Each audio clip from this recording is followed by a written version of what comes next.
Here,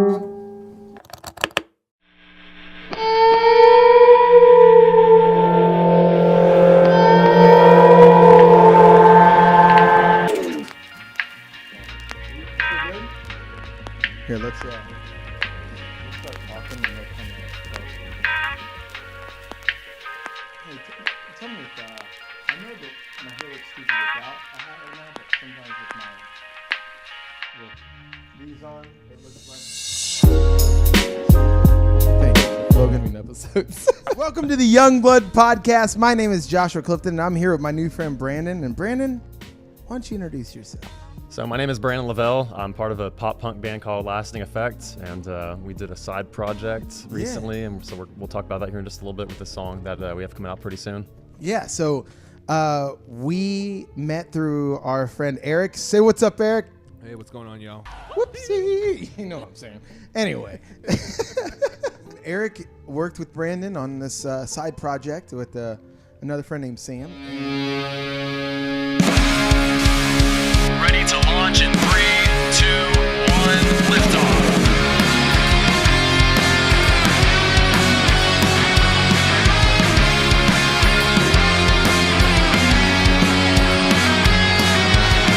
We were tall on a spinning ball in the solar system mania. But if I dig straight underground, will I pop it in Australia? We're standing right side up, and no one's upside down. We're on a fixed extended plane and on a fake merry-go-round. And everything that falls down is cause of density. No one's sticking to the ground from the weight of gravity. I believe in the biblical earth. It's not a boy in the water doesn't curve. I believe in the biblical earth. It's not a boy in the water doesn't curve.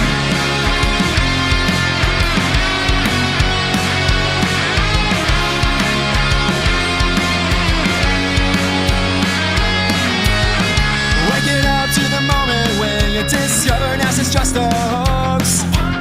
The tying satellites to helium and uses CGI to make a globe. The Antarctic ice wall holds it all the sea, but it's blocked off to explore since the 1959 treaty.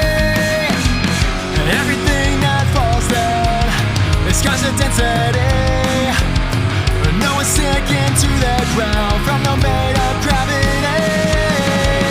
I believe in the biblical earth. It's not a boy in the water doesn't curve. I believe in the biblical earth with the dome, a firmament. Now I'm taking a stand for the biblical earth.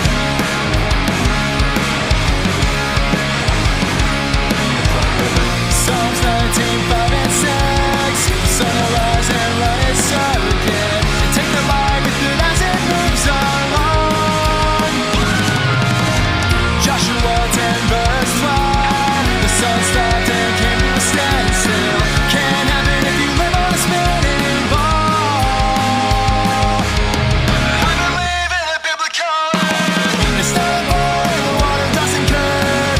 I believe in the biblical earth. It's not a boy, the water doesn't curve. I believe in the biblical earth. It's not a boy, the water doesn't curve. I believe in the biblical earth with the dome, a firmament. Now I'm taking a stand for the biblical earth.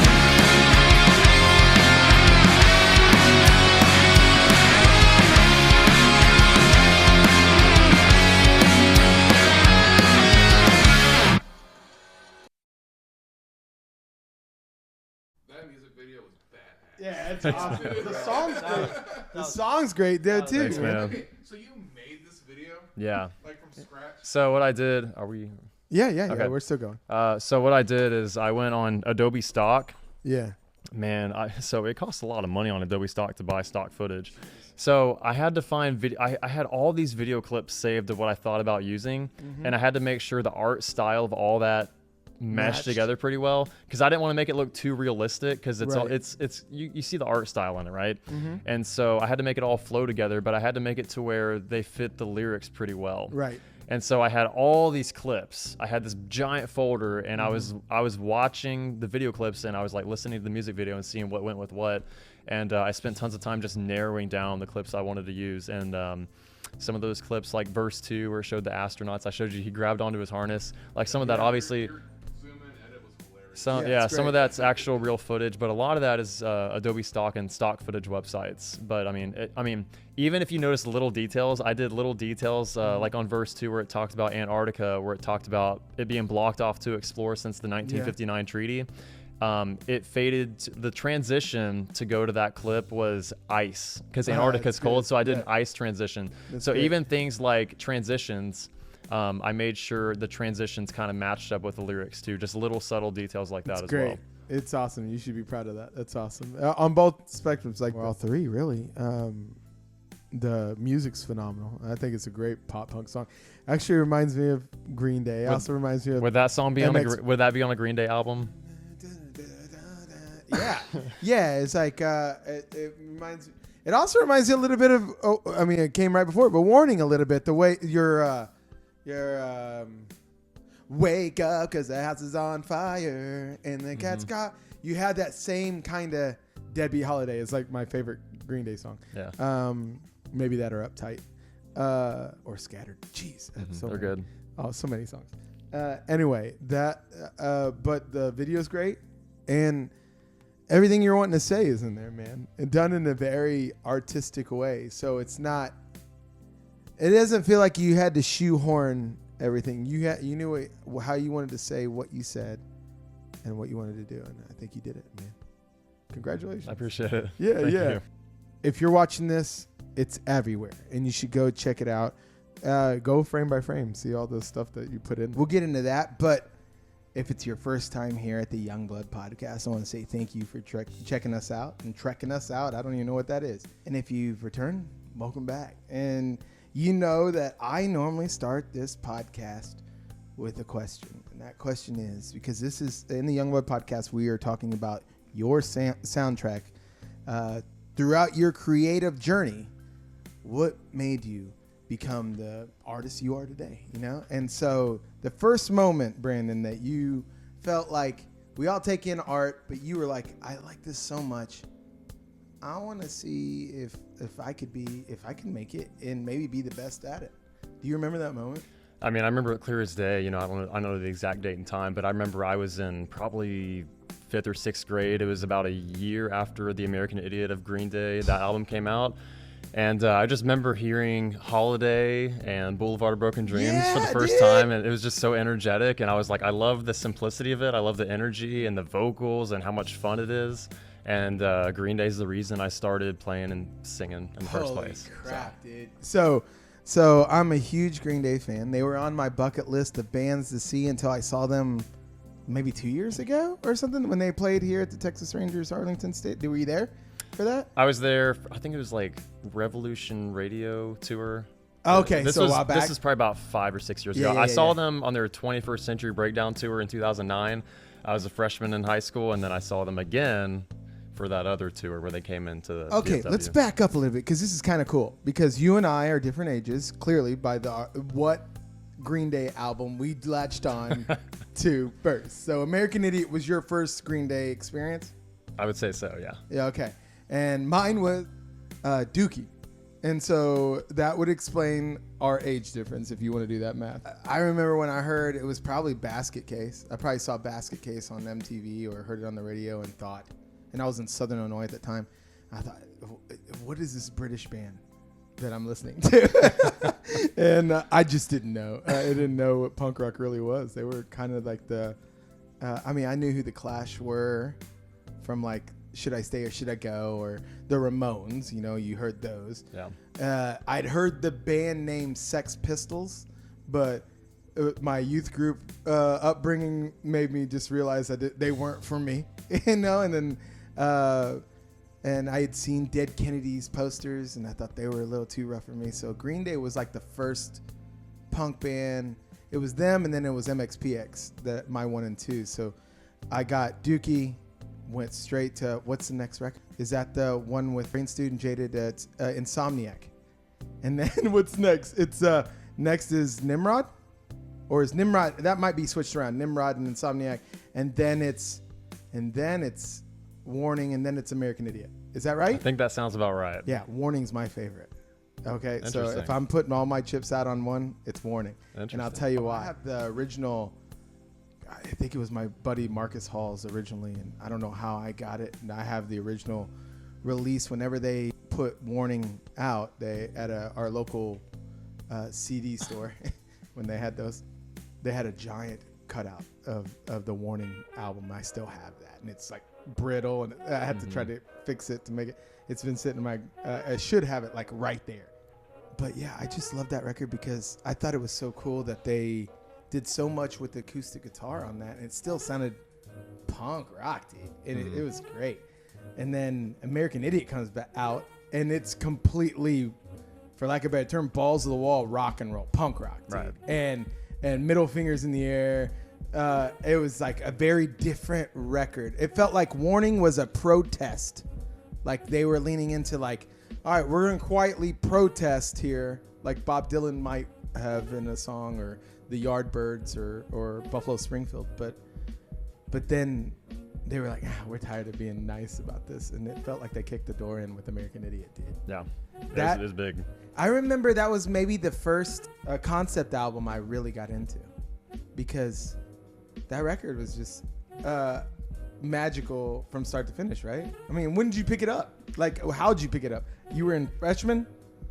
Is that what you said? You were a freshman year? I mean, whenever American Idiot came out, I was in 4th grade. Oh, But 4th grade. I don't think I remember hearing it until maybe 5th grade. Okay. But I just remember being at home one day, and we're just in the living room, and then it just, Holiday comes on the radio. You know, Boulevard Broken Dreams. Yeah. And how they just fade into each other. Yeah. Yeah, and I was just like, man, who is this band? You know, it sounds really cool.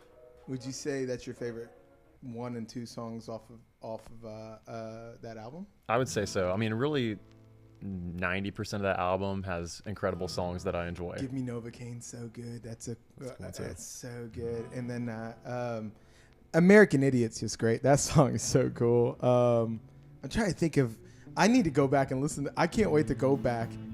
For all you guys that don't know, if you're first to this podcast, in the show notes, there'll be a playlist with all his music and a peppered a bunch of music that we talk about on here, and it's on Spotify and iTunes. You should go check it out. I can't wait to put in the entirety of Green Day's discography on here. It'd be awesome. And so that's kind of where it gets cool, because if you're a Green Day fan, if you're watching this and you're a Green Day fan too, Totally. The song that Eric helped us record, it sounds like it would come from the American Idiot album. Heck yeah, dude! So we're really excited to release it, and It'll be in the show notes if you're looking for this song. You should go give that guy a stream, a follow, and anywhere else. And what should they look up if they're looking for this new track? Yeah, so this is called Biblical Earth, and this is a song that's going to challenge your beliefs on everything that you've learned throughout your whole life. Yeah. And it's exploring creation and what we were told in mainstream science versus reality. And so it's a really interesting topic. The music video is going to be really interesting to see. I spent a lot of time putting it together with creative visuals. So and you everything. made it. So I made it from scratch. We can talk about awesome. we can talk about the creation process of that too. But yeah, a lot of time and effort into it, and I'm super stoked for it to finally come out soon. That's crazy. So sounds awesome, dude. I can't believe you did all of it yourself. It's one thing to write the song, and it seems like you went your own way to like really kind of put what's out on your heart, or what you've been really exploring in an artistic way, and is part of the reason why you did most of that by yourself, because it's so close to your heart. The reason why I recorded it by myself? Or no, like even making the video and stuff like that. Everything. I mean, if we want to back up to like the whole creation process, I mean, so I'm in a band called Lasting Effect. Effect is with an E. And I brought this idea to them initially, and I wanted to do the song with them. And I brought it up, and the other members didn't agree with it. And so I was like, I really want to do this song. It was on my heart to get this out there and to have a music video to go along with it. And I knew this other drummer from the band Hope Ascending. You're welcome, Sam, for the band plug. And so his band actually released an album recently too. So Sam is from another band. We worked together for a little bit, and so he joined on this song because we have the same beliefs on this topic. And so he joined in. He did a fantastic job. And after we recorded the song, Eric sent me like, it was 17 or 18 different mixes of the song before we finally got to the final version. So I mean, I would go to bed at 11 o'clock at night. He would send me a mix. I remember this like it was yesterday. This was in December. He sent me a mix like at 11 o'clock. I'm laying in bed and I'm like, man, I have to get up and listen to it because I'll go crazy if I don't get up. And so I get up, I listen to the mix, and I'm like, man, this still needs to be tweaked. This needs to be tweaked. And then I think I wrote some notes and I tried going back to bed. And then I was laying in bed and I was like, is the lead guitar part loud enough at the end or not?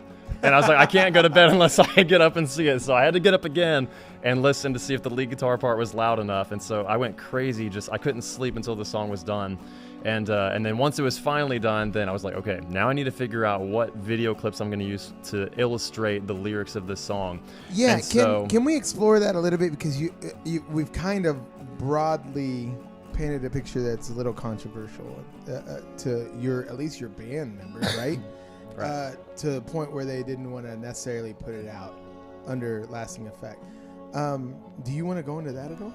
I think that'll take us to the very meat of the topic of this podcast. If you want to go there, let's go for it, man. You're driving it. Let's do it. So the topic of this song, from a biblical standpoint, if I'm pretty ignorant on this, so bear with me, but is a biblical flat Earth, right? And you talking about that. Right? Yeah, and so whenever you think flat Earth, you're probably thinking we're a disc flying around in space around the sun, and that's what I thought too before all this, and I thought it was the stupidest thing ever. And that's not what it is at all. Can I tell you what I think it is? I would love to hear it. I love hearing other views about it. I am ignorant, and I've had plenty of conversations, and in this, I mean, if we're being really transparent, you're going to be challenging what I've been taught my entire life, right? And you should know I'm not very argumentative in nature and usually pretty easygoing. And if it doesn't affect me when I think about the whole thing, I go, well, I mean, I don't think it necessarily, maybe you'll prove me wrong. I don't think it necessarily changes the gospel. So to me, I'm like, yeah, whatever. Hey, cool. If it's a disc, if it's a globe, yeah. If it's a dome, or with the... what I understood, because I used to work in Nashville. When I lived in Nashville, I worked a night shift at Kroger, and so I could tour, and they would let me leave. You know, there was very easy replacement there. And I worked with a couple of flat Earth dudes, and I just picked a brand, and we did it respectfully, and I would ask questions, and they would poke fun at what I believe in, and I'd poke fun at that, and we'd just have good fun, yeah. Right? So I think my understanding is that flat earthers believe that the North Pole is in the center, and there's a dome, and there's an ice wall completely around the outer, and that's Antarctica-ish, I guess, or what we call Antarctica. And it's just a dome, like there's almost like a snow globe or something. Is that accurate? So kind of going back to what you started out with. Is it a gospel? Sorry about my ignorance, by the way. All that. We've all been there. So is it a gospel issue, salvation issue? I wouldn't say so. But there is real significant importance to it. Whenever you wake up to the truth about it, you find out why it's so important. And it really does change your life. It changes your worldview. Yeah, well, literally, right? Literally. You start using words across than around. Yeah. Right? We traveled across the planet instead of around. That's one big one. No, continue. But essentially, what it is kind of like what you said. You know, Antarctica is not at the bottom of the ball. Antarctica is actually this tall ice wall. It's the tallest land on Earth, and it holds in all the water that's on Earth. That's why we have sea level, because water always lays level and flat at rest. Because we all know water has to have a container. If you look at this water bottle, it lays flat because it has a container. Water in a bathtub lays flat. Water in a swimming pool is flat, has a container. Water in the ocean, same rules apply for that too. And then, you know, there's also the firmament, which is the dome. Boom! I wasn't even looking at your shirt. That's crazy. Oh, man. This is where it gets interesting. Is talking subliminal about messaging. the right firmament. Yeah, Genesis 1, 6, and 7, and this is where everything changes whenever you learn about the firmament. Okay. NASA talks about it. Believe it or not, there's documents where NASA talks about the firmament. And there's videos of even amateur rockets going up, and they have cameras attached to it. It goes up, up, up, going really fast. It hits something. It hits something. There's a video on it. I have this entire playlist I curated on YouTube, and it comes back down. And we'll also put a link to your playlist in the video. There's something interesting too about the playlist. All these videos that I curated, if you look up Flat Earth on Google or YouTube, you're going to get just a bunch of nonsense. Like, it'll probably bring up the Flat Earth Society, which is controlled opposition. It makes it seem like we're just a pancake floating in space. It's just a bunch of nonsense, so it'll make it seem like Flat Earth is stupid to where you never look at it again. But that's not what it is at all. And if you look up Flat Earth on YouTube, then you're just going to find a bunch of nonsense. You're not going to find a real... It might say Flat Earth and it's like a disc in space, that kind of thing, like I said on Google. But all these videos that I curated, you can't find it if you search for it on YouTube. Interesting. And so if you have the link to the actual playlist, then you have access to all these videos. It's in the show notes. Why do you think people are so scared of flat earthers? I think people are afraid to change what they've believed their whole lives. You know, we're taught to believe one thing, and they're like, no, it can't go against what Bill Nye says. Yeah. What Bill Nye says goes. He has a white coat. He's wearing a tie. He knows what he's talking about. And so if you challenge what we've been taught, then you're just viewed as crazy and dumb. And whenever you actually look into it, then you find out it's not as crazy as you once thought it was, like I did. I had a lot of people thinking it was irresponsible of me to have you on here because to talk about this, like you were going to lead me or other people astray. Do you feel that whenever you talk to people? I think leading people astray, really, that seems weird, right? Once you learn about it, once you learn what it really is, and we talk about all the proofs of reality of the earth that we live on, then you compare what we've been taught, you learn the real truth about it, and you can think for yourself. I mean, it's not as crazy as it sounds once we get into all the details about it. Well, it's so interesting to me. All right, so we're on an ice wall. When you mentioned the ice wall. And the ice is the water's being kept in. Are flat earthers concerned about global warming? So interestingly enough, I mean, there's a video of Bill Nye. I remember him saying he's like talking about other people talking about him. He's like, Bill, we don't live under a glass dome.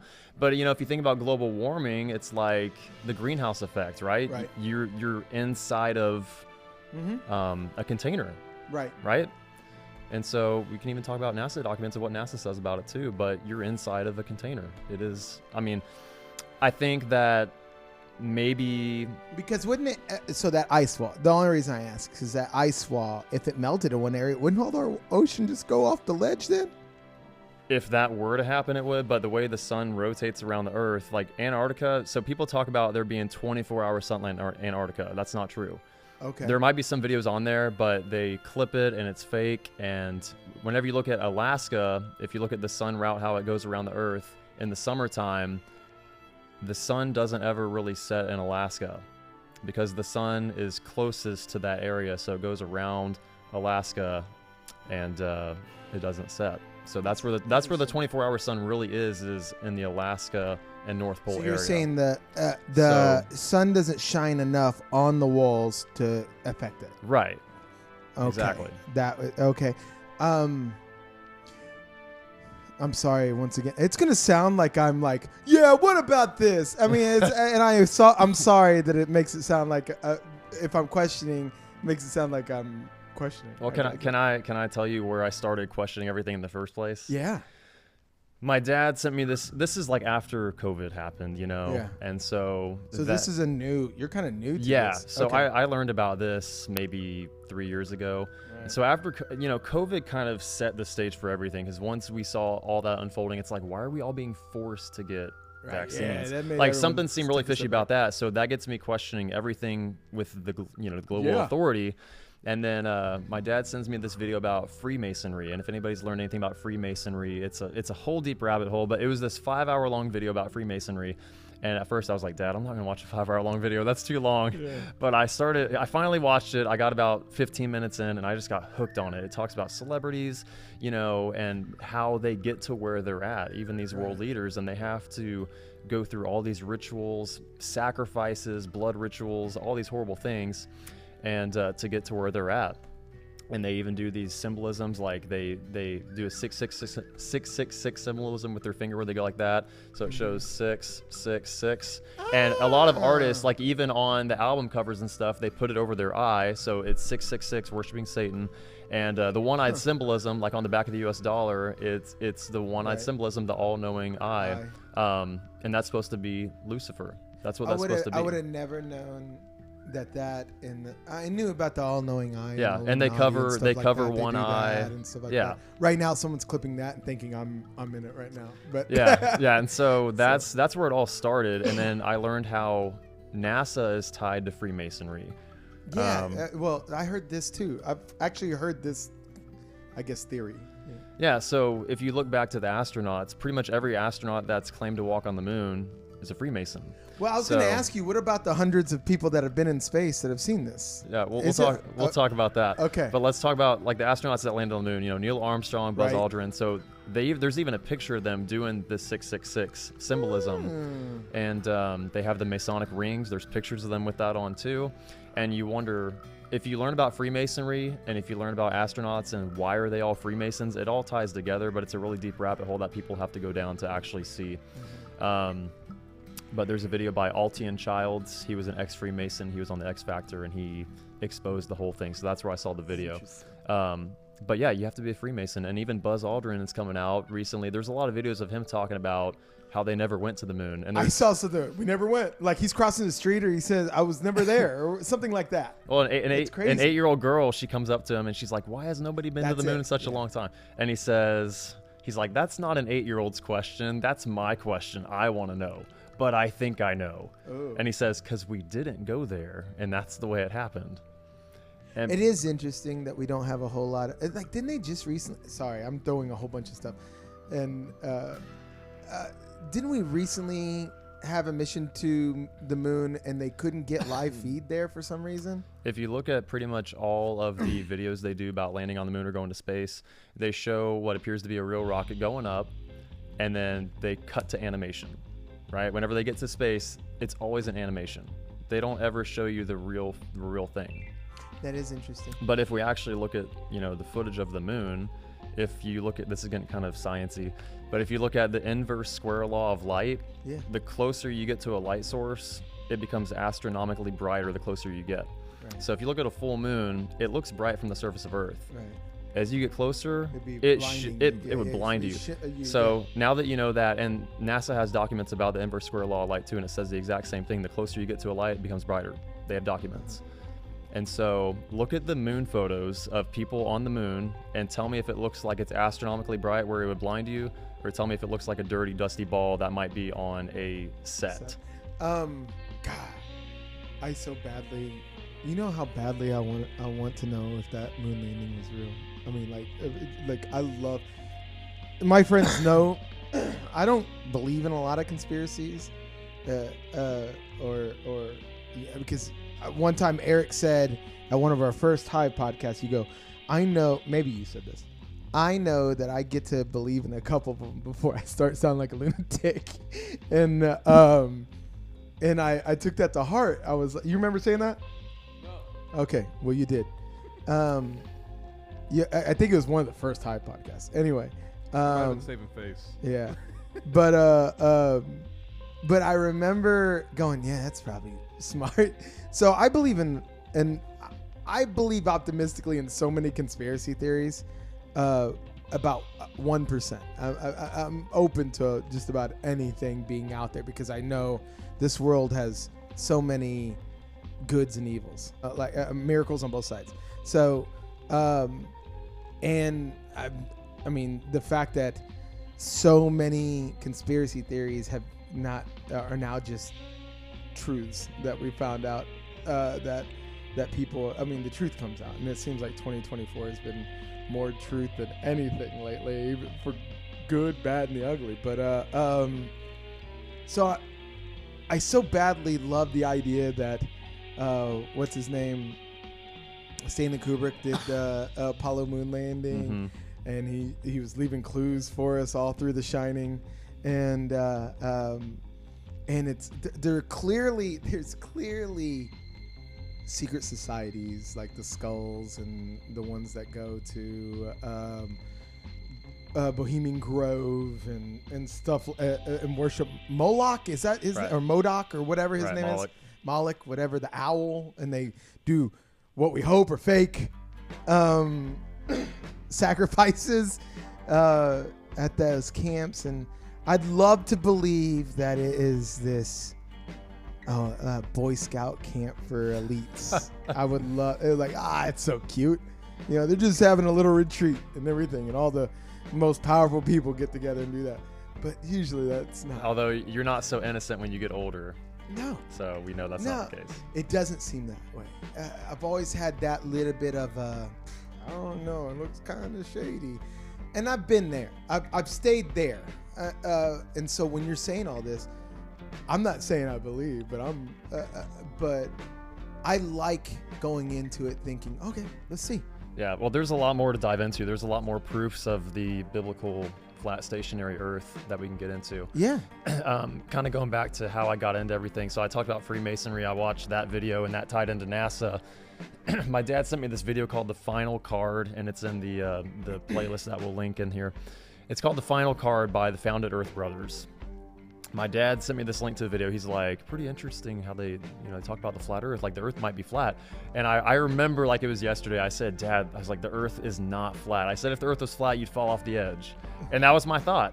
And so I finally watched this video. This one was like 40 minutes long. And in the beginning, it talked about, they've been pushing this alien thing the past few years, all these alien sightings. Yeah. It's like, why are they pushing that? So it talks about that. And then it gets into talking about NASA. And this is where I started questioning everything. Because NASA is like, oh my gosh, it's NASA. They've been to space. They're incredible. They send rockets to Mars and everything. And so it shows these astronauts, and this is what got me thinking. It shows them with wire harnesses, and they're doing flips. And this guy, and there's a video on the playlist too, he does a flip, and then this other guy grabs onto his harness to stop him from flipping. And then he looks down like, oh, what? You weren't supposed to do that. And you can see their body language. And not only that, but there's videos of a guy in the background. Like there's this astronaut in the foreground. He's kind of doing whatever he's doing in the space station. And this guy in the background, he flies across, but you can see the wire attached to his pants. And it's like pulling his pants up, and he's flying across. Things like that, but then also green screen issues. Like they have a green screen in the background. And fun fact, if you don't know, where they train like underwater, where they're scuba diving, and they have the space station underwater, and then they have the green screen in the background. Right. So just seeing all these NASA fails has got me questioning, if space is real, why would NASA need to fake going to space? And that didn't make a lot of sense to me. I could make one guess, and that is only me being devil's advocate. I knew during that time we were having the space race, right? Like it was for some reason, it was very important to JFK. It was very important to them that they got to space first for some reason. So why not fake it, I guess, to get them to think we won? The interesting thing is this isn't about the 1970s I'm talking about. This is modern technology within the past. Oh, okay. You're talking about that. You're not even talking recent. about... You're not talking about the 63. No, no. This is 21st century. And these are the videos you're talking about? Yeah. Oh, okay. So that's what got me questioning everything. But also, there's a couple of videos where this Don Pettit is the astronaut's name, and he said we can't go to the moon anymore because he said this, quote, "We destroyed that technology, and it's a painful process to build it back again." He said that on video. That's clearly a stupid answer. An excuse. You would think. And then a couple other things that make you go, huh, was, so if you look up low Earth orbit, there's another astronaut. He's in the space station, and he says, right now we can only travel in low Earth orbit. That's the farthest that we can go. We want to go places, the moon, the Mars. He says all these different places, and you stop and he says, wait, he said the moon. He said we can only travel in low Earth orbit. Google how far the moon is away. It's 238,000 miles away is what they tell us. Okay? And then he says low Earth orbit. It's about, I think it's around 1,200 miles up. Okay. So if that's the farthest we can go, how did we go 238,000 miles back then? It just doesn't add up. So that makes you go, huh? But then another thing too is if you look at body language, okay, body language, we all speak through body language. That's what, if you take like communications class, that's what 93% of communication or something like that. If you go back and you look at the conference of Neil Armstrong, Buzz Aldrin after the moon landing in '69, look at their body language. Look how if you went to the moon, right, you would be insanely enthusiastic about your accomplishment, right? That's better than Mount Everest. You would be jumping off the walls. You would be going crazy. But look at their body language. They look like they're defeated. They look like they're guilty, ashamed, depressed, trying to cover up something. And so watch the conference and look at their body language, and it's really interesting to see what they say. Yeah, I can't wait to go back and watch it. I'm gonna look through your playlist. I mean, clearly. So, I want to give you more time. I mean, what else? Like, you got so much here. Yeah, you know what? Seems like there's a lot of just a lot of things going. Why though? Why this? Why this? And why this? And why can't you show me like a camera feed that goes all the way to the moon? So that's what people wonder too. Why can't NASA just put a camera on the rocket, show us an unedited version all the way up? But they don't do that. They don't do that. Like we talked about earlier, you know, they show you a little clip going up, and then they cut to animation. But like I told you earlier, they have amateur rockets. They attach a camera below, one to the side, shoot it up, unedited, spins, it hits something. So Elon Musk is in on this then too, right? I mean, I would say they probably all know about the firmament that's above the Earth. Right. If you look at rockets, if you do a long exposure camera shot of whenever they launch rockets off, it always goes up, curves. And then people, and I don't know everything, I don't claim to know everything, but they shoot rockets off from Florida, and what I've heard from a lot of people is it goes to the Bermuda Triangle and it just goes in the ocean. But it always curves because if you go straight up, you're going to hit something. If there's a dome, you'd hit it. It's interesting.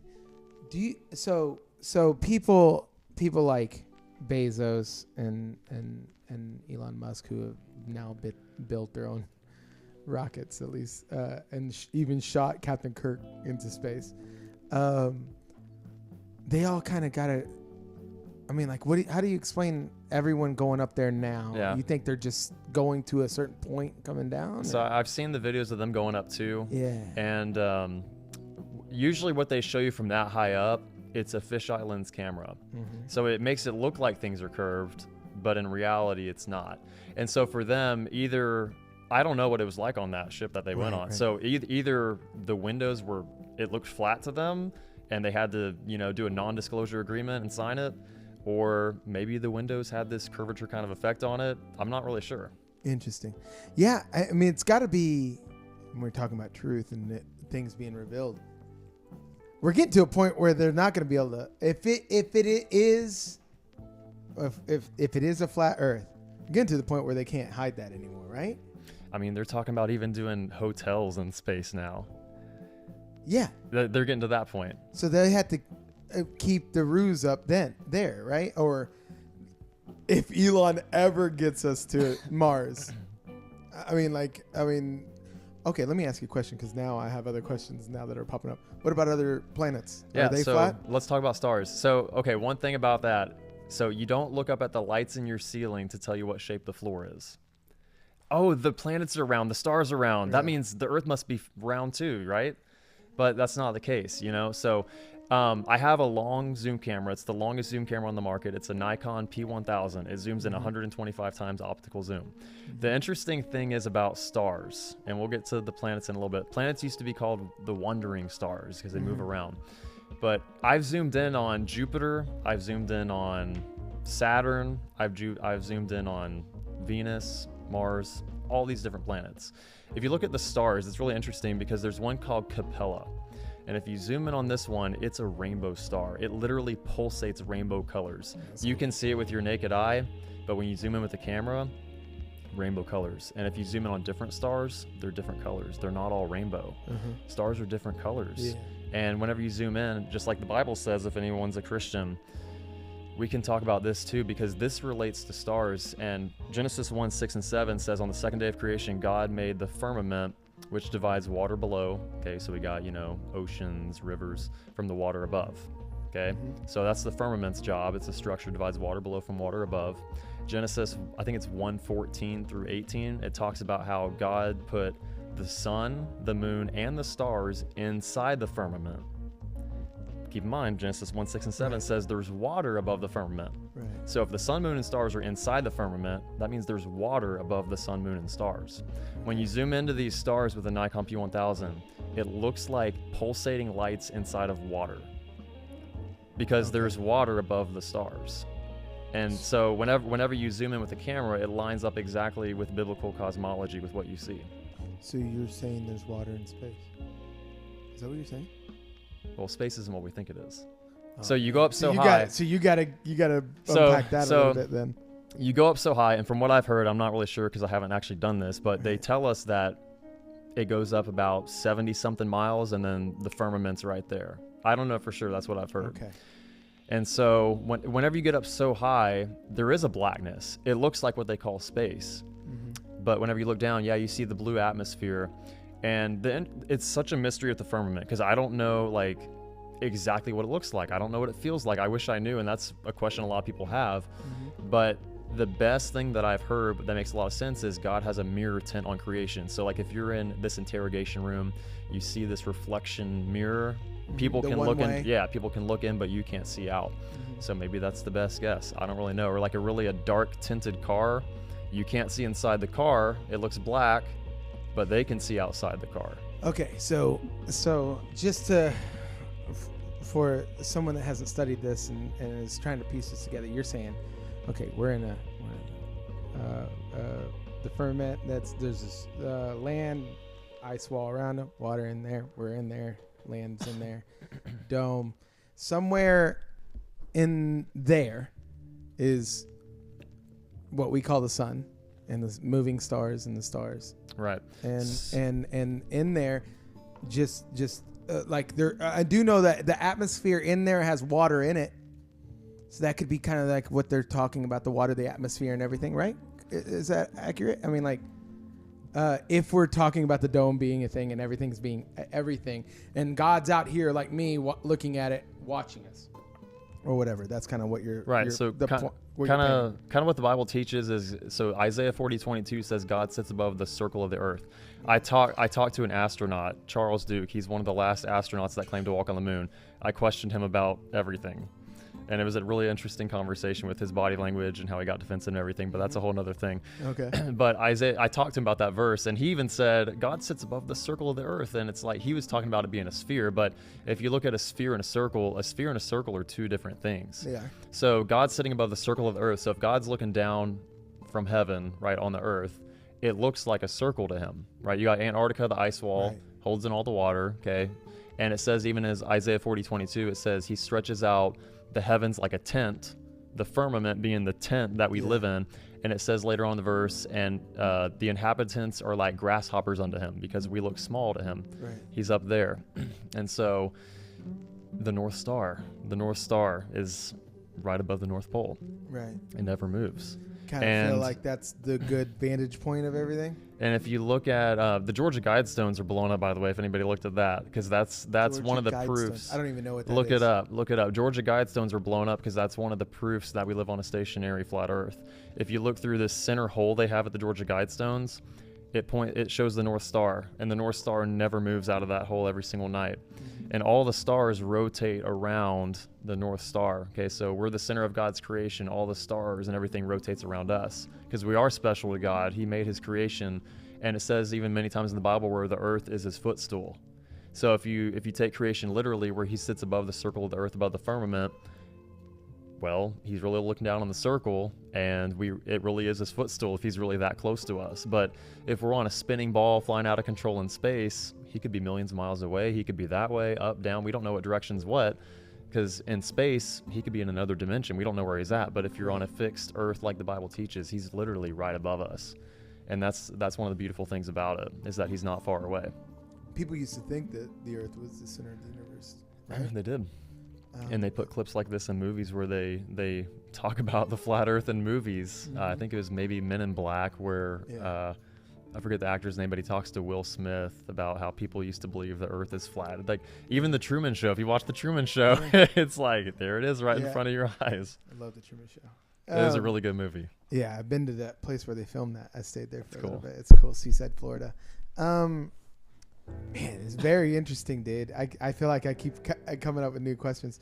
Can I ask you one question about the Freemasons or everyone that's keeping this quiet? Sure. What I always ask my guys that I worked with at Kroger. Like I was like, dude, I mean, like, I see the question marks. I see legitimate question marks. Why this? Why that? I mean, I don't feel like a lot of flat earthers have gotten maybe a direct answer. But what about why would they keep it quiet?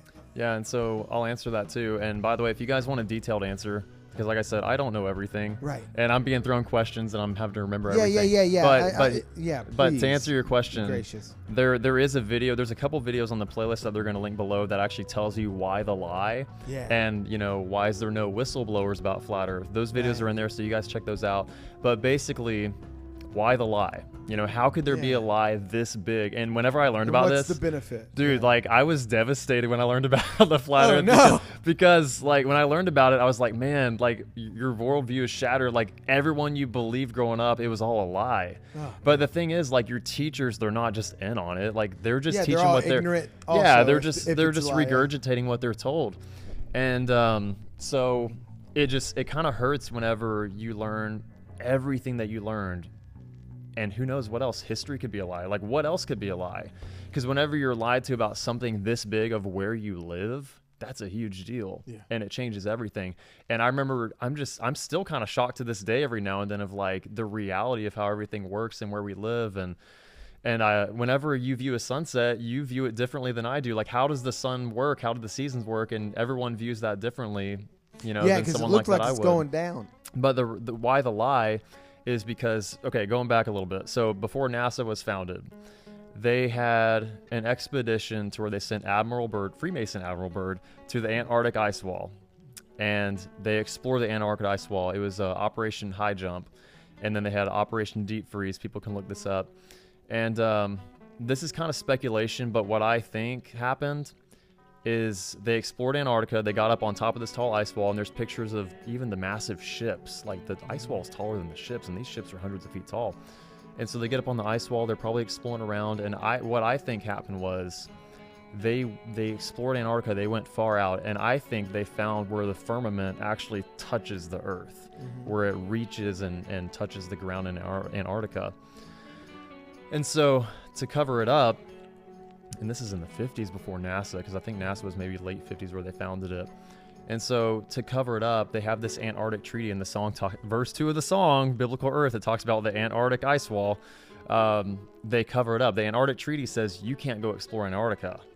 Nobody can go there. So, but if it's like, well, if you only have ice and penguins there, then why are you blocking it off? Yeah, we can burn down the jungles, but why ice? And so the reason I think they're hiding is because they found where the firmament touches the ground. And if people find out that we live in a container, if you put if you put a person in this area, right, you got this fence built up, you're gonna be like, if you find that fence, who built this fence? Why is it here? Who put us here? What's on the other side? If people find where the firmament touches the ground, they're gonna be like, what's on the other side? Why are we here? I want to know that. And also, we can't let people know we live on a fixed stationary Earth where we're actually intelligently designed, right? Because it all goes back to hiding God. Oh, okay, so you think these are non-Christian or anti-Christian? We're talking about Freemasons that founded all this, but I think it's to hide God, because if you tell people you live on a spinning, whirling space ball flying in space, you're out of control. Well, it's like evolution could be real, the Big Bang could be real, aliens could be real, you're not special, you're just an accident, you weren't intelligently designed, you don't have a purpose. But if you're the center of God's creation, right, and if you know that you live on a fixed stationary plane that God made, you realize that there is no Big Bang, there is no evolution, there is no aliens, all that stuff, that it's not real. And you realize you are special, you're divine, you're created by God in his image, and you wake up to the truth, and then you find the purpose of why we're here. And it's a beautiful thing because it even aligns up with the Bible. And I remember learning as a kid, you know, I was reading through Genesis and reading the second day of creation about the firmament, and I was like, that doesn't make any sense. Like, this firmament dividing water below from water above, how does that work in the solar system model? Like, where's the water above? It didn't make sense. But now the Bible actually says what it says. It means what it means. Interesting. That's interesting. If I'm going to be real transparent. Go ahead. Sorry, one more thing. I think it's also control too. I think they want to control the population, and so, you know, that's usually what the guys at Kroger would say. But a deeper sense, I think it really is to hide God, to hide the firmament. It's interesting. Well, I've never heard it from a biblical point of view. I've always just heard it from, I guess, a conspiratorial point of view, if that makes sense. So this is all new to me of you comparing it with the Bible and Christianity, which I've since learned that there are a lot of flat earthers that are biblical flat earthers, right? Yeah, and so also to kind of talk about the biblical part of it is if we get into a few verses of the Bible for anybody that's a believer, there's a lot of verses that support the biblical flat earth. And so even in the bridge of the song that I wrote, there's on the bridge, it talks about Psalms 19:5 and 6, where it talks about the sun rising and running its circuit. And, it starts in one place, runs its circuit, finishes in the same place, and it just goes around and around. And then the other part of the bridge talks about Joshua 10 verse 12, where the sun was commanded to stay still. So if the sun's the one that's moving around the earth, if you say sun stand still, well, on a flat stationary earth, that's pretty easy for that to happen. But if you're actually, going in space, and I have some questions to ask you too, if you're going in space around the sun, why would you tell the sun to stop? If you're the one going around the sun, you would just say Earth stop spinning. I guess that when I read that scripture, I thought that everything stopped because he's God and he can do whatever he wants. And so I don't really. This is probably very not punk rock of me, what I'm about to say, but because I've always felt like my belief in Christianity had to require faith. So I wasn't necessarily. I would try to understand the scripture for what it was, and I would go try to get deeper in it. I mean, I took Greek for 2 years so I could dissect the New Testament. I didn't take Hebrew, Aramaic, or I don't think they teach that really. But it's interesting. It is interesting because I would have always thought, well, I mean, I don't know. God can do whatever he wants, and I just had to accept that. Yeah. So I didn't ask for, I guess, a scientific reason. It's of recently that I've realized that even God will sometimes make his miracles happen even with physics still being intact, or science still being intact to prove. I've noticed that a lot lately in some studying. But yeah, so. Can I bring up two more verses that come to mind that should challenge believers' view? Totally, please. One of them, I think it's in Revelation, where it talks about the stars falling to the earth at the end times. Yes. So if you look at what science says about the stars, the closest star to us is millions of times bigger than the earth. So if the stars fall to the earth, they would engulf the earth. Right. They wouldn't be able to fall to the earth. But biblical cosmology, so if the stars are closer to the earth, and if they fall down to the earth, they really do just fall down. On another note, while I'm thinking about it, God calls the stars by name in the Bible is what he says. So a lot of us think that the stars are actually angels. Yeah, I've heard that too. Yeah. And they're falling.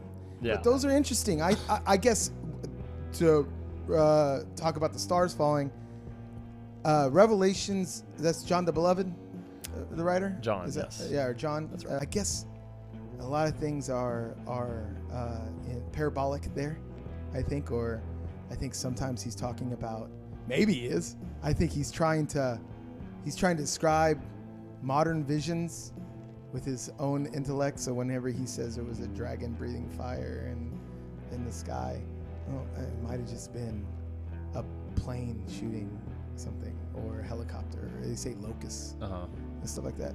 I guess I always thought that was up for interpretation, studying it versus scripture, and I thought, well, here's this guy that's talking about things we're seeing. If he saw a car driving down the road, how would you explain it? How would he explain it? and he's supposed to explain that. Exactly. And so whenever he says stars falling from the sky, sometimes I feel like maybe it's talking about debris of a war or something like that. Okay, what do you think about this one? Also in Revelation, he talked about at the end times, a third of the sun will be struck, a third of the moon, a third of the stars. So he talked about a third of the day will be darkened. Yeah. Okay, so if we look at the solar system model, if a third of the sun was struck, Right. okay, if you're on that third part of the sun, Yes. it's not a third day of darkness, you're in 3 months of darkness. Right. Yeah. Right? It's a lot of darkness. But if a third of the sun is struck and the sun's moving around the earth, well, if a third of it's struck whenever it passes you, okay, then you experience that third of darkness, right? Yeah. But on the solar system model, doesn't really make a lot of sense. that people can go and study that and find it out for themselves. Yeah. Whenever people came up to me and goes, "Why are you having a flat earther talk on your podcast?" To me, I was like, I'm not afraid of information. I mean, God gave me a brain to go study for myself, and if it holds water, then all right. But if it doesn't, then okay. I mean, like, I don't think God's concerned about the truth getting out there, and I'm okay with it. I think he told us to test Scripture with Scripture, and if it doesn't line up with that, then cool. Then it's just something I don't subscribe to. I mean, if we want to talk about the flat Earth, I mean, there's a lot of points we haven't even gotten to. We haven't talked about. Yes, keep going. We haven't talked about rainbows. We haven't. Yeah, I have this. Tell me about rainbows. I have this whole list of notes. Yeah, go ahead. I just made some points, like just I love it. Of proofs to get people to kind of think about some stuff. Yeah, that's really what I want you to do. Okay, so sea level, we talked about how water always finds its level. Yes. According to Globe Math, they tell us that the Earth should curve 8 inches per mile square. So a lot of people have taken their Nikon P1000 camera and they've zoomed in on things that should be below the curvature. Right. Right? So you can use modern day technology to test that math that they tell us, and you can see things that should be way below. Mm-hmm. And so that's another flaw with the system, is that you can see things that should not be visible. You were talking about that. I remember seeing a video. I'm sure you've seen the same video because it's probably pretty damning to the Flat Earth Society, because I feel like, much like Men in Black makes light of what you guys believe in, they make light of it, and they like to expound on like how crazy it is, so no one gives any validity to it, right? Did you see that one video where a flat earther, and he's trying to do the curvature and show a light over a long period of time? He goes, okay, if it's flat, you should be seeing it now, and if it's curved, you should be seeing it now. And he saw it when he saw the curve. Did you ever see that video? I haven't seen it, but I thought for sure that would have been. I've heard about it from what I heard, and I don't know how true It's this probably is because bad science. I haven't looked into it. As much that as anything. From what I remember, they cut off filming or something like that before they found out the truth, and like they messed up with something, Really? and then they actually edited fixed it. I think from what I heard, they edited it. But Sorry. And that's not me going, what do you say about this? It's just me going, have you ever seen this? Like, and you were just talking about something like that. How would you? So I'll try to go find the full video, maybe. Yeah. Maybe that's something, unedited version of that. Yeah, but there was an example where it was on the news too, and the news broadcaster said, "Oh, it's just a mirage." But I think it was maybe the Chicago skyline, I want to say. But there's this viewing point where you're viewing across this lake. I forget what state it was, but this city skyline, you're able to see it through the camera. Yeah. And it should be like miles below the curvature. Right. News reporter, like I said, just says it's a mirage, but you can clearly see stuff like that, and mountain ranges that should be below the curvature. Interesting. Yeah, I can't wait to go through your videos. So and that's see that's that. one that's give me one thing. something else. We can That's see good. things that are too far. Okay, so another flaw with the solar system: Mercury and Venus. Should we be able to see Mercury and Venus at nighttime? I mean, I guess it depends on their position around the Earth or around the sun. Okay, so you already get me. I'm already saying Earth, right? So we have the sun in the middle, from what they tell us, Yeah. and then we have Mercury, Venus, and then Earth. Uh-huh. Okay, so the Mercury and Venus have closer orbits, Right. Right. Earth goes a They little bit should be further out. in between us and the sun. So if according to their model, the solar system model, if you see Mercury and Venus, it should be in the daytime. Because Mercury and Venus, right? Okay, so if you have the sun here, Mercury, Venus, you have to be on the day side of Earth looking towards those planets to see them, right? You think So if you're at nighttime, you're facing. I'm nervous to say yeah because I'm waiting for the moment where I go. God, I mean, what? Yeah, So on the night side of Earth, you're facing towards Jupiter, Saturn, all those other ones. But at nighttime, there's many instances with the camera where you can zoom in and you can actually see those planets. And you pull up the Star app and you can see where they're at in the sky. You shouldn't be able to see them, right? You shouldn't be able to see them because you should be on the day side of Earth. You're saying. Yeah, you're right. But you can see them. How about that? Yeah, I've never looked at them as far as I know. That's another thing. I've always wanted to go to that Keck in Hawaii, that Keck Observatory that's above the clouds and everything. You can just see. Yeah. That's one of my goals, to go up there and really look in that thing. That'd be really cool. And I'll let you know what I see. I gotta show you what stars look like through the camera yourself. And whenever you see it yourself, you're gonna be like, whoa, that's what they look like. Yeah. Because we're told they're burning balls of gas. Right. But when you look at it, like I said, it looks like lights in water. Interesting. And so that's really fascinating whenever you actually get to see it. There's many instances with Mars where NASA films, like they have this shot of this land rover, and people have found that it's actually in it's Devon Island, Canada. Have you heard about that? Sir, I saw a picture of something that was like, it showed like the Mars layout or whatever, like what we have seen from pictures, and then they just showed the same layout, but it was in someplace on Earth. Right. And I've seen that where they mirrored the two. Right. And it was like you saw the same structure. It's clearly the same thing. Exactly. Is that what you're talking about? I don't know if it's that specific one, but I've seen something like whether they're talking about Mars or whether it's almost like they just oxidized the or made it red, the soil, and go Mars. Not only that, but there's an actual picture on NASA's official website, and they claim it's Mars, but you zoom in and no joke, it's an animal. Oh, you go. Not even kidding. There's a Tim Hortons right there. Like it looks like a gopher or like a squirrel or something. Golly. But you zoom in, it's an animal. We found life. Yeah. And it's a beaver. Canadian moose or whatever. Cool. Yeah, I have seen that. Apparently, I had the right algorithm to be showing me enough conspiracy just things you should be questioning. More things, Josh, just coming my way on all social media. Yeah. Another thing too, I guess I'm kind of just going through my footnotes. Yeah, totally. These are just different proofs that I've learned about that I just want to share with people to get people to kind of question stuff. Going back a little bit, we talked about like in the 1950s about how they had that operation where they went to Antarctica. Right. They supposedly found the ice, the dome where it connects to the Earth. A little bit after that, they had Operation Dominic. Okay. And if you translate it, it's Fishbowl of the Lord was the name of the operation they had.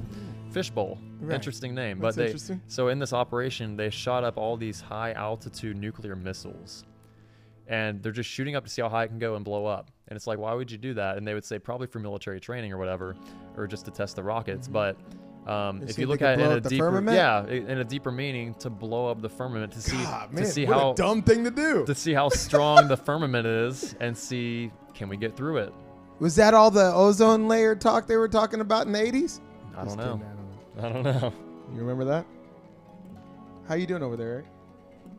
Cool. Good, man. I'm chilling. Yeah.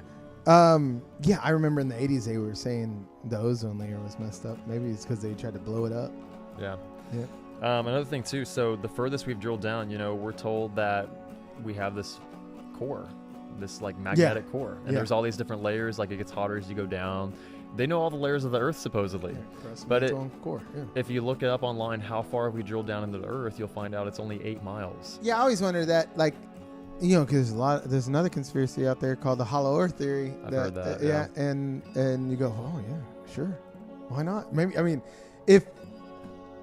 many times have we? Oh, I don't know. There's a whole nother conversation, but but how do they know? I mean, I'm sure someone could explain it to me why they know there's a core. But 8 miles, that's like going through the skin of an apple. And supposedly all these other layers that are beneath, but you've only been 8 miles? Yeah, that I will tell you that. At a very young age, I saw the diagram of the crust, the mantle, and the core. And I go, oh, what's the core made out of? It's like, I remember asking that. They go, we've never been there. Or, okay, what's the mantle made of? Oh, we haven't even been there. We haven't even made it through the crust. Right. And I go, how do we know all that? I mean, yeah, it's elementary. I asked that. And they should know what to tell me. Yeah. I don't know. Sorry, Miss Summers. Kind of want to talk about something fundamental, talking about the sun and the moon and how it works, because you know how we're told. I'm going to ask you a question really quick. Yes. I want to test your knowledge of the solar system. Are you smarter than a fifth grader? If someone were to ask you how fast the Earth is spinning, would you know the answer to that question? No, fast. They tell us it's 1,000. I think it's like fast. 1,080 miles an hour. It's a lot. And then the I would have sun. thought more than that. Do you know how fast we're going around the sun? They tell us. No, but I also know that we're not going. We're going and moving. But yes. Yeah. So they tell us 66. Interesting number: 66,600 miles an hour around the sun. And then the solar system is blazing at 500,000 miles an hour. And then the whole solar system, Milky Way system, is zooming at 1.3 million miles an hour. If we're on a ball, why do we never see comets going down to up? It's always going side to side. Oh, man, that's a tough one. Shouldn't you see some going down to up? You think about that, Eric? Have you ever thought about that? How come they're not doing this? All the shooting stars I've seen have been in movies and video games. You never seen one in real life? I've probably seen it. You should get outside the firmament sometime. What's up? Touch some dome. Yeah. We made it. There you go. I mean, if you look at a sunset, whenever you see it happening, according to the solar system model, so the way the sunset works on what we've been taught, the globe model, you're falling backwards at 1,000 miles an hour. So whenever you watch the sun setting, that's what you're doing. You're just falling backwards. Right. But what biblical cosmology teaches, like I talked to you about Psalms 19 verse 5 and 6, about the sun running its circuit.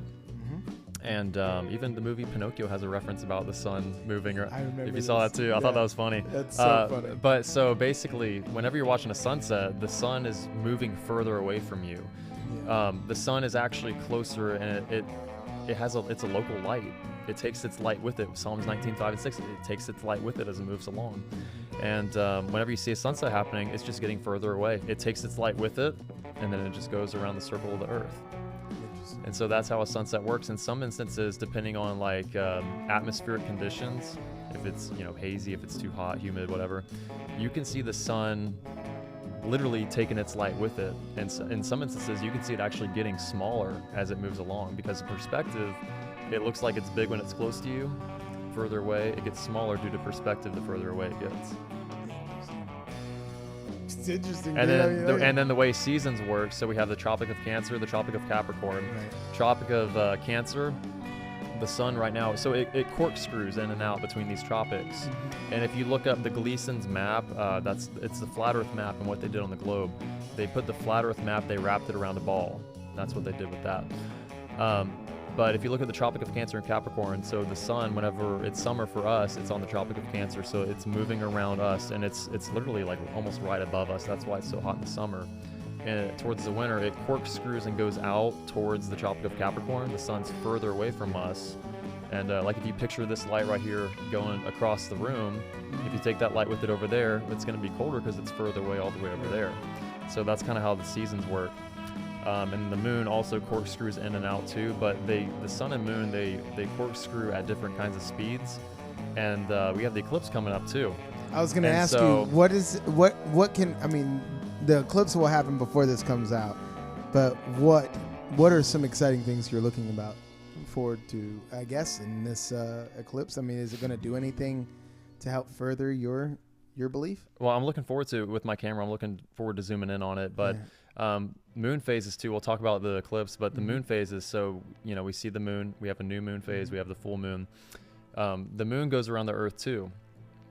The moon goes a little bit slower than the sun. The sun goes faster than the moon. So whenever the further the moon is away from the sun, it's a full moon, because the Bible says the moon's the God made two great lights in Genesis. The sun being the greater light to rule the day, the moon the lesser light to rule the night. So whenever the moon's in the dark, further away from the sun, it's a full moon. Right. People in the flat Earth community almost think it like a battery system, and I don't know everything because I'm relearning everything. Right. And but what I've seen and what a lot of people see is whenever the sun gets closer to the moon loses its light. And so what we're going to see during the eclipse is we also believe that the moon is in front of the sun. But it's not what we're told, and we'll get into that in a second. But whenever the sun's close to the moon, the sun being the masculine light, like the Bible says, it takes over. Like the moon's the lesser light, right? So the moonlight doesn't really shine. So whenever the eclipse happens, whenever those sun and moon, they're corkscrewing in and out. Like I told you, they go at their own different speeds and everything. This is how they predict the eclipses, because it's a predictable pathway as they move around. But the sun's going to go behind the moon, and since they're close together, it's a new moon, so the moon doesn't give its light, and so the moon is in front of the sun, and that's true. But what we should question about what we're told about the solar system and everything is, if the moon is a rock, right, it's reflecting the light of the sun, why is it that whenever the eclipse happens, so the light from the sun's touching Earth's atmosphere, so our atmosphere should also be bright enough to light up the backside of the moon. So we should be able to see that backside of the moon during the eclipse, but we don't see it. It's just black. Okay, let's use this light as an example. That light's right there. Like my fist is right in front of it, and you're saying I should still be able to see from this viewpoint back here? I'm saying like if we're Or on, I should be able if to we're see on it while I'm... if we're on a globe, Yeah. and if the moon is really a rock and it's reflecting the sunlight, if the moon is in front of the sun, Earth's atmosphere is so bright. Yeah. Our atmosphere should be lighting up the backside of the moon during that solar eclipse. Okay. I So see we what you're saying. should be able to see it. Doing essentially what the moon does to us back to it. Reflecting. But we don't see the backside of the moon. We don't. It's just black. Interesting. So I just mean, something to think normally- about. Yeah. It is something to think about. So- Normally, I mean, but wouldn't it... I mean, I guess I'm just seeing... I can't see the back of my hand. I just can't see it because it's so bright. I can't see it clearly because that light is so bright. And if that light was as bright as the sun, I guess. I don't know. I'm trying But to like make I sense of said, it. but like I said, That's the weird. closer the moon gets to the sun, the moon loses its light. It doesn't have Yeah. any light because the Yeah. moon gives off its own light. Right. And that kind of ties into the next point, where if you measure temperature, so if you look at if it's a full moon, and if you measure the temperature under direct moonlight, it's colder than it would be if you measure in the shade. That's weird. Why is that? But if the moon is reflecting the hot heat of the sun, Yeah. then wouldn't it be warmer in direct moonlight? So you're saying the moon is its own light? The moon is its somehow. own. It's like a cold light. Interesting. Because you would think that if you're under direct moonlight, if it's reflecting the heat of the sun, it should be warmer in direct moonlight and colder in the shade. It's the opposite. Sometimes Logan changes these lights where it's cold and warm. I see what you're saying. Like, it's different types of light, but what would be powering the moon? See, I don't know. Yeah, well, I don't know. That's the thing. Like, I don't know. I don't know everything. And We haven't been there. I'm fine to say I don't know everything. I'm Yeah. relearning everything that we've been taught. So it sounds like a lot of where you're at is you have data and ideas that don't make logical sense with the given circumstances and Yes. data That's that been we presented. So we take natural observations. So real science is, it's repeatable, it's testable, it's measurable. So we're taking things that you can observe and we're testing it with what we've been taught, and it's not lining up with what we've been taught. So if it doesn't line up with that, then we're wondering, like, how does it really work? We haven't even gotten to rainbows, and we haven't gotten to airplane routes. There's a lot of stuff we haven't even touched base on. Eric, how long have we been gone? About 50 minutes. Oh, okay. Let's go another 15. Okay. So talking about the Easy, sun, 15. another thing about the sun, what we can see from observation is crepuscular rays. On a cloudy day, Crepuscular? crepuscular. Wait, okay. So on a cloudy day, especially towards golden hour at sunset, Right. the rays go out. They kind of like make a triangle. Yes. So you can triangulate those rays back to the source, through Right. geometry, Mm-hmm. and they tell us the sun's 93 million miles away. But if you triangulate those rays, that's not 93 million miles away. That's close, Really? right? Yeah. Well, you would. Because think so. you look from. You would think so. You would think so from I looking guess. at it. I guess. Once again, the atmosphere that's around the Earth. I guess I think that distorts things. I guess I've always thought that, like, if the atmosphere is its own, for it to work, which would play a lot like a dome. Nothing's getting in, nothing's getting out, kind of thing. It's its greenhouse effect. That's why everything's hazy. That's why I've always accepted that, like, oh, well, you get out of this invisible bulb that we're in, or ball that we're in, and that's where you no longer have oxygen, all that stuff. But in there's humidity causing a mirror or a window-like effect. That's what I've always kind of played that up. I guess that's how I've always learned. I mean, yeah, it's not ignorant to think that at all, because we go based on what we're taught our whole lives. Right. And so, no, it's not crazy at all. Yeah, I guess that's how I explained those things. Like whenever I look at, I've never had like a real nice lens or a telescope to really look at things, and I've always been a wandering mind. I've always wanted to know and always ask questions, but unfortunately, as I stated before, maybe I wasn't punk rock enough to keep asking questions. I got like a half-assed answer, and I was like, oh, okay. Yeah. And that was it. I was like, oh, I guess that's just part of being a Christian and believing. Yeah. Yeah, continue. Rainbows. Tell me about rainbows.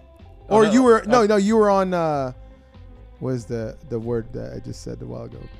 Crepuscular rays. Crepuscular rays, yes. Yeah, so that's kind of what we can see visually from observation. Yes. You can kind of triangulate. You can kind of see like they go up and they meet at this source, so it looks like it's close. So, like you would think that looking at it. It would seem like it's closer using that for sure. On the playlist of videos that I curated that will be in the link below, there's videos of amateur weather balloons and things that are sent up. And there's a really interesting video of one in particular where the sun produces a local hotspot above the Earth. Like it's literally a hotspot. It's in this location right here. It's not all the way across. And that shows you like a flashlight, right? Right. If you have this local hotspot, it's like a magnifying glass. It's right above it. It's so close. And that's one of those other things too, where it's like, that's kind of like another proof where the sun's not 93 million miles away. It's interesting. And so once you see, and NASA doesn't show this kind of stuff. They show you, it's either CGI, computer generated images, or they show you fisheye lenses, or maybe. It seems like it'd be so much easier for them to just put a couple cameras on a rocket as they're sending it up there. Yeah. Eric. But if you look at those the amateur ones, they show non-fisheye lenses, and it's all flat. No matter how high. I can't wait to see that. Those are kind of the videos I'm excited about watching first, or the ones that the amateur rockets that hit something. Yeah. I want to see that. Yeah.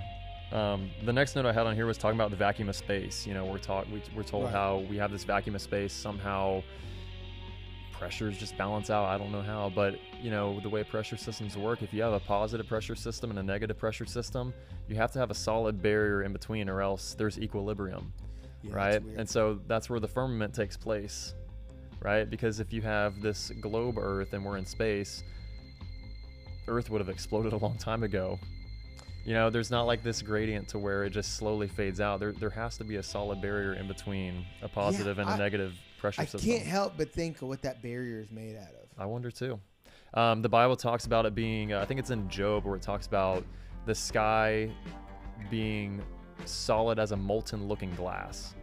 So a lot of people, and we'll get into rainbows, this kind of goes into rainbows too, where the firmament is made out of some type of glass. Yeah, just like the Bible says. Stronger than our bombs, though. That's crazy. Yeah. It's a thick piece of glass. And I guess kind of getting into rainbows is, you could try rainbow experiments at home, and I encourage people to do this too. So the light, it refracts. So the sun's in the firmament. So the sun shines its light through the firmament. It refracts. And then we have all these colors of the rainbow go through the firmament. And we know that for a rainbow to happen, the rainbow takes the shape of the prism.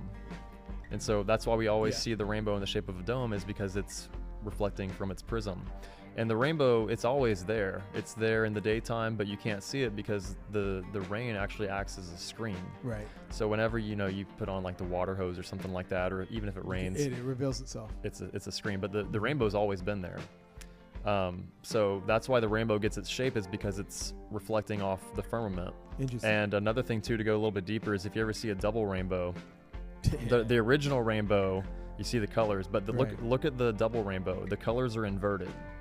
And the reason they're inverted is because the rainbow itself is reflecting off the firmament. The firmament's reflecting that rainbow back to it. Okay. So it's like kind of like a mirror, right? Yeah. If you draw a rainbow and you hold that rainbow up to a mirror, it reflects, it inverts the colors. Interesting. I can't wait to see another double rainbow. Yeah, it's crazy. What do you think, Eric? I'm digesting.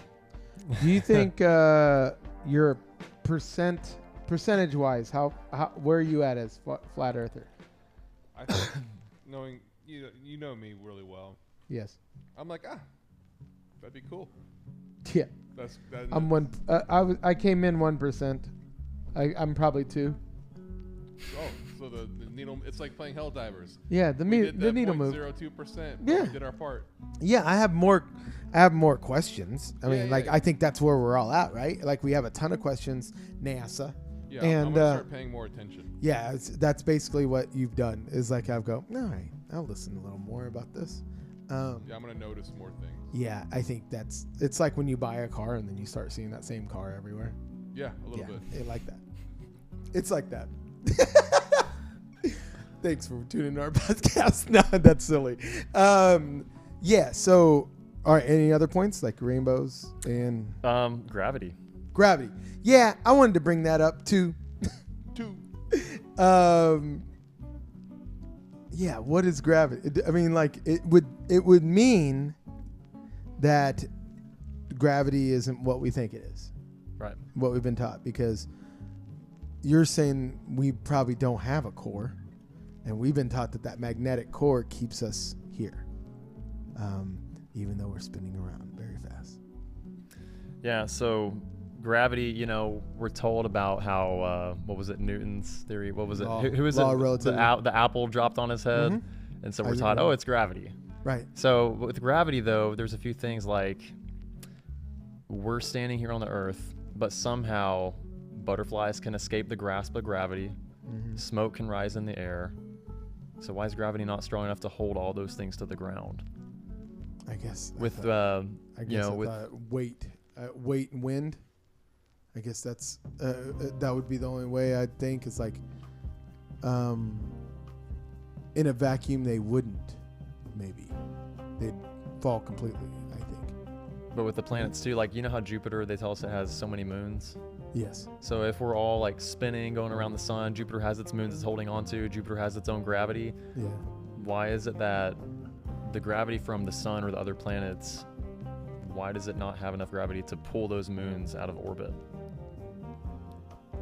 Right? You think the other planets' gravities would be able to pull those away a little bit, especially whenever the moons are like facing on, closer to the Earth. They would like pull it out of its orbit a little bit. So you talk about like Venus has like 15 moons or something like that, and I'm not sure or about something Venus. like that, and it's going around, or any planet that has moons. You're saying, how are they able to stay there? They should be pulled in and out or of flux, I guess, You would think. of orbit. But our moon has never done that. I guess, and I trust that it's in orbit. Once again, I'm just trusting as like, nah, dude, it makes sense. We're in an orbit, and it's all everything in its right place.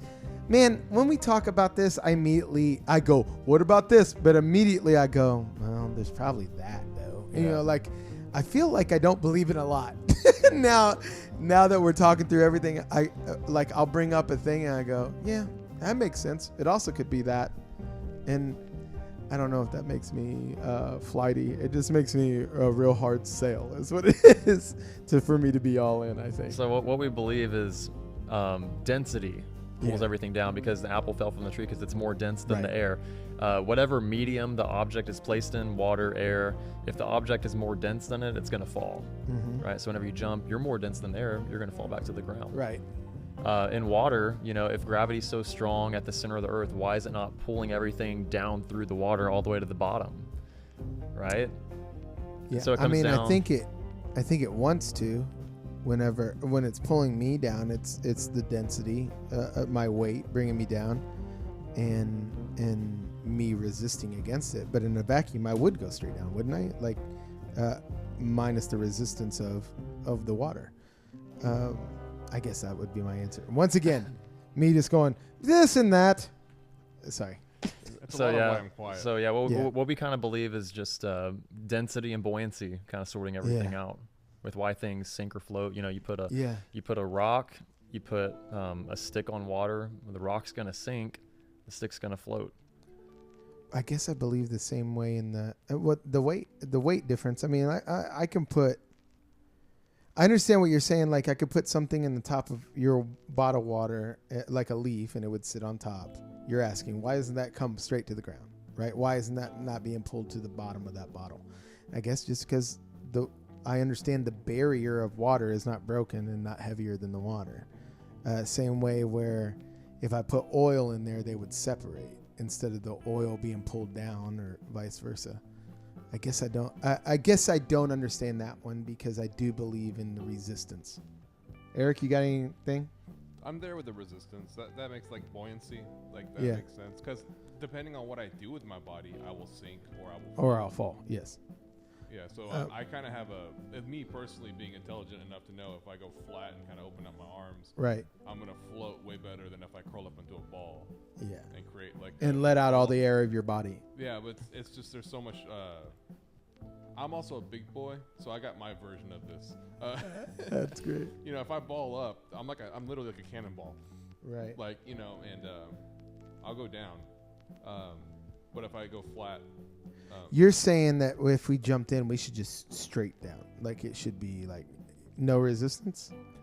I'm just saying, if gravity is so strong on the Earth, I mean, there's just things that you question, like, well, why can smoke rise? Why can butterflies fly? Why can all these things escape the grasp of gravity when gravity is so strong? And so it's like gravity is so selective of what it pulls down, what it doesn't pull down, how far it pulls down, you know, especially when you put things in water. So, you know, you just get to thinking about it. Yeah, It's like, there's a lot of weird physics things out there. I don't understand. There's smarter guys than me. because I would bring up planes Yeah. and whatever math problem they had to solve on To some get it off the ways to ground? get it off the ground and keep it in the air. Yeah, that would be. That's what I keep thinking about. Like whatever. Like if I could figure out the version of me laying flat on water to do that in this atmosphere, that means I could float too. You understand that? Yeah. Yeah. Because even like I think of remember that scene on SLC Punk when they try to ditch the You know car I in do. the lake, Yes. and he's like, "Ah." why won't you sink? And Yeah. it's like, well, dude, there's like tons of salt in there, man. It's buoyant. Buoyancy, man. I always think of that scene. That's so good. Um, Yeah. But I think what's funny is the way you describe density is how I would just replace the word with gravity, and I think for me I have the same as far as my brain has been equipped to handle information Yeah. that I've received. You gotta feel frustrated that you run into this a lot, where guys are just like, yeah, but this. No, but Like there is just some. but the- he had to wrestle with it too. So he Yes, knows the I wrestling. know. He knows what wrestling we're I going through know. right now, and he's being super patient.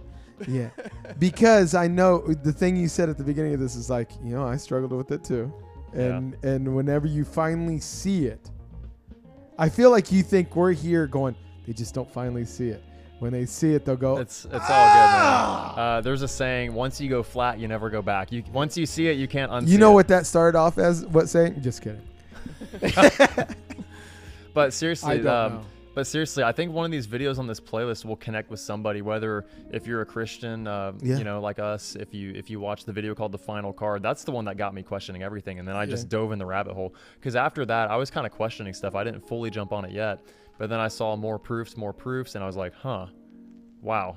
That's interesting. But I think there's other videos on the playlist that are talking about real science, how real science works. Right.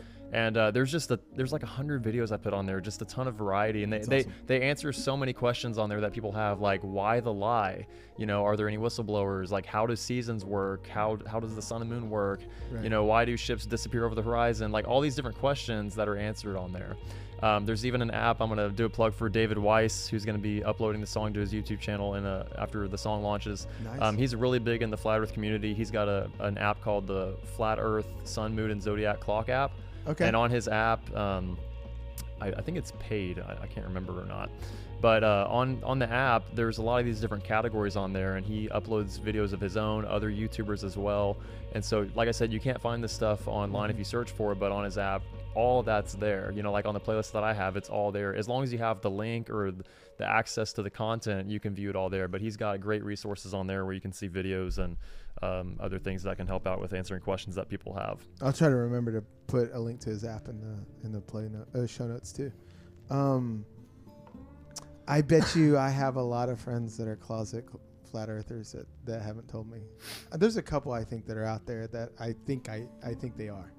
Just some of the things they said. Well, kind of like the whole analogy. Once you buy a car, you kind of see that car everywhere. Yeah. It's like once I had talked to some people about you, Brandon, saying like, oh, I'm recording this guy. He's a flat earther recording a flat earth punk Christian song.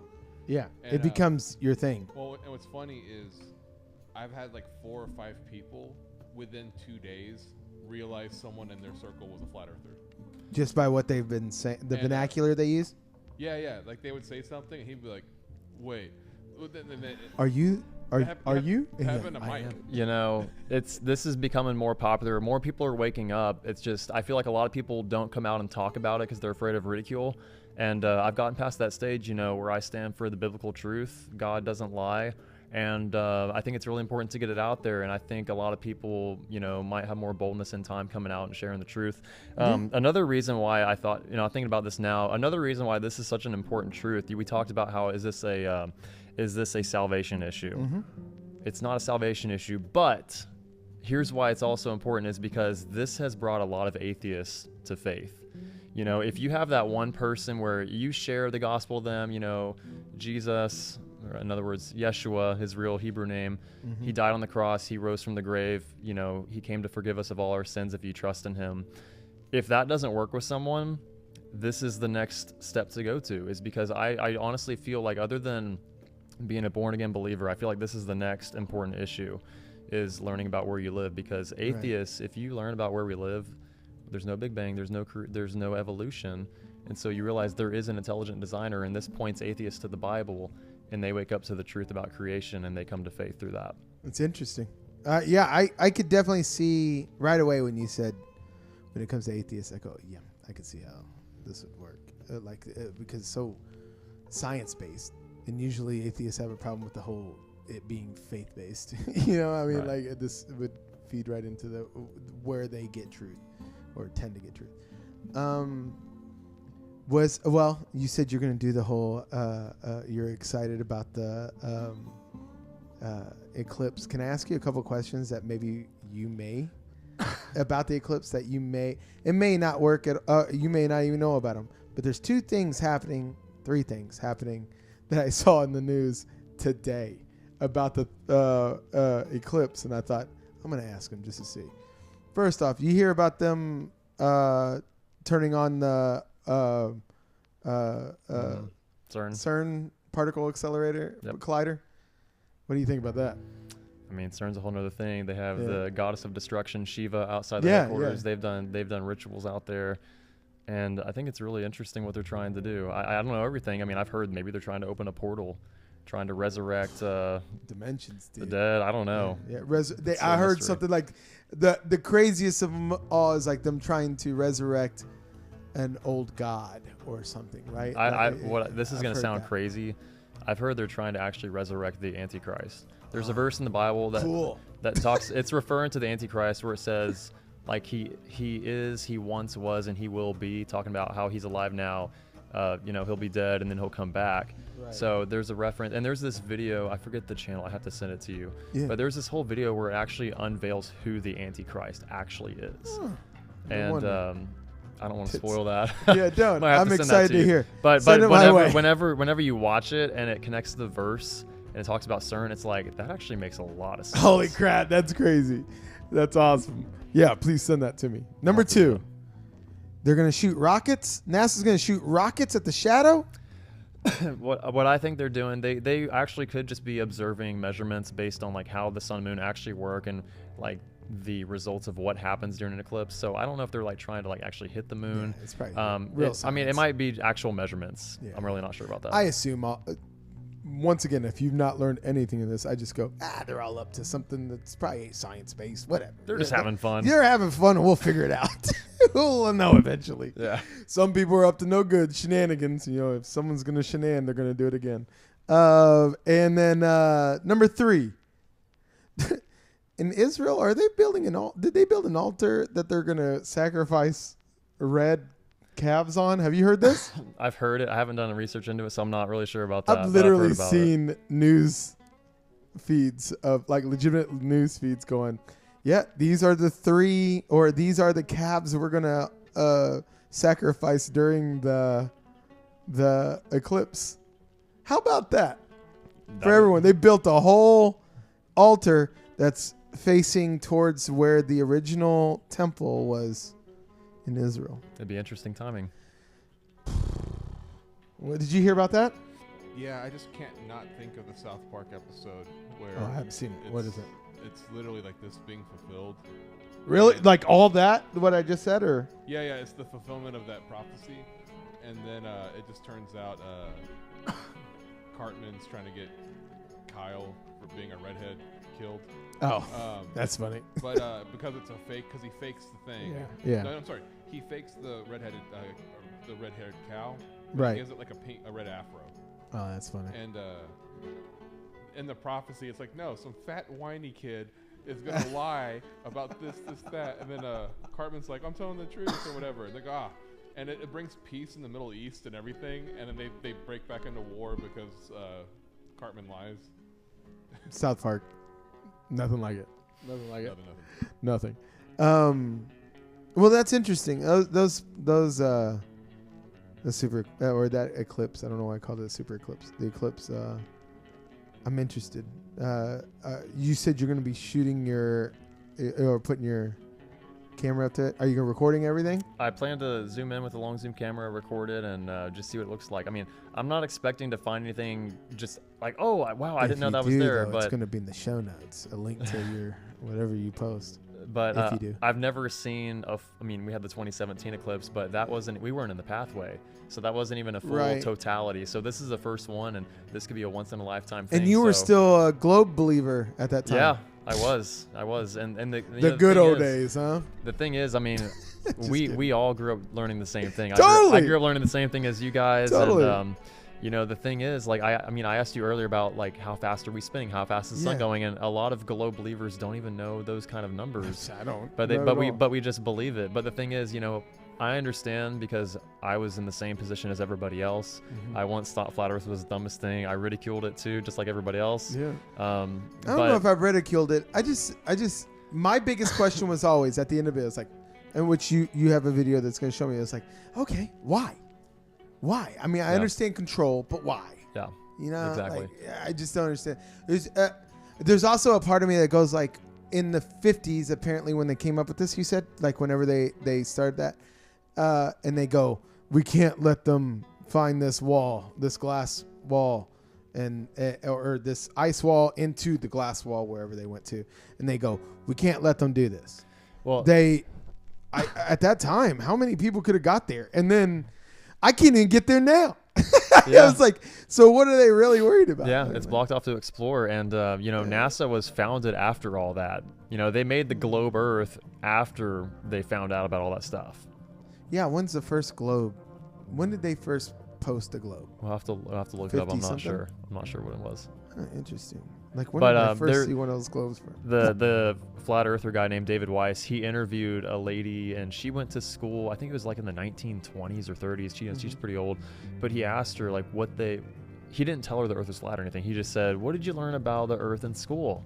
And she said they taught us the Earth was flat. So they were teaching flat Earth in schools 100 years ago. 100 years ago. That's crazy. So the whole idea. I've heard that too. I've actually seen clips of people talking like in school. Honestly, I just go, well, those were the dumb ones, but maybe not. Maybe maybe I had it completely twisted. I think you've done a very good job of bringing up questions.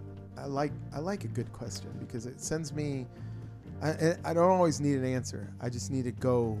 I need to do some processing and thinking. Yeah, we're in school. We're taught to regurgitate. We're not taught to critically think for ourselves about things. We're told. Right. We're told. This is what it is. Regurgitate it. That's reality. Go on with it. Not gonna lie. That is I am a regurgitator to a point, and then I do like being a critical thinker. But man, never thought I'd ever have to. You done that with the Beatles yet? Dude, don't even give me. I'll be a flat earther before I believe that the Beatles weren't the best band to ever walk the face of the planet. Okay, I'm like one. I'm not even 0.5% to the fact that the Beatles did anything wrong. Go ahead.